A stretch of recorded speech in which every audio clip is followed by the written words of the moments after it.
In this video, I will tell you that how to repost someone Instagram story as your story. The first thing that you need to know that if you actually want to repost someone's story, then you must be tagged in it. Okay. So here let me just show you some stories here.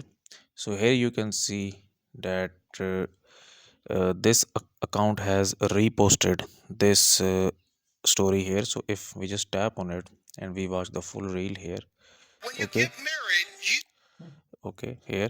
So now this account must be tagged in this reel. Okay, so that's why she posted here. So if you want to actually post someone's story, then you must be tagged in it.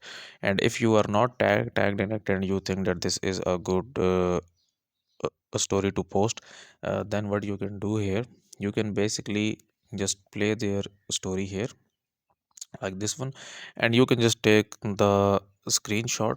Okay, or you can just download their story by copy the link from here.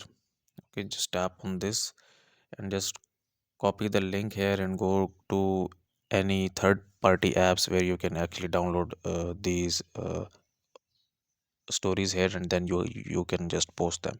So guys, if you find this video useful, kindly like this video and subscribe to my channel, and I will see you in the next video.